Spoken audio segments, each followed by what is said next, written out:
O mga chabibi, bukas i-harvest na namin itong mga lettuce na na-transplant ko nung March 5. Na-transplant ko siya March 5. Nilipat ko siya dito sa system ko noon, yung March 5 nga. Tapos kumuha ako ng video mula nung na-transplant ko yan, mula day 1 hanggang bukas. Bale, 20 days lang ang naging nito, yung buhay niya hanggang sa lumaki, mula nung maliit hanggang sa umabot siya sa ganyang kalaki. Bali 20 days lang. Bukas ay ika-20th day niya. Ano ba bukas? March 25. I-harvest ko na siya bukas kasi malalaki na siya masyado. Natatakpan niya yung mga ilaw. Medyo humahaba na siya, nagiging parang legi na. Tsaka ang lalaki ng dahon niya, mga chabibi. Ayan. Tingnan nyo. Ayan. Parang kasing laki na ng palad eh.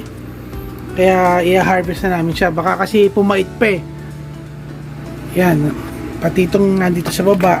Ito huli na namin. Huli ko nung itanim to eh, kaya maliit. Pero itong mga to, yan, harvest na rin yan. Nagkaroon na nga ng tip burn eh.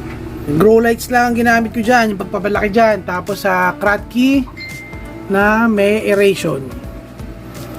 Kaya sana magustuhan niyo yung video na ginawa ko mula nung day 1 hanggang sa day 20 bukas nga, sa pag-harvest namin bukas, at matikman na natin kung okay ba to, hindi ba siya mapait.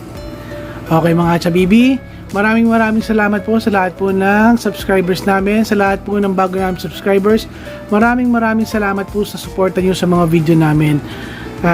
Sana po patuloy nyo po kami suportahan, at sa mga hindi pa po nakakapag-subscribe, sana po mag-subscribe po kayo sa channel po namin, Chubby Bikers. Paki-like, share, and subscribe na rin po yung channel po namin para ma-recommenda po kami ni YouTube sa mas maraming manonood. Kita-kits tayo sa susunod naming video. Ingat kayo palagi. God bless sa inyo. Salamat po. Bye-bye.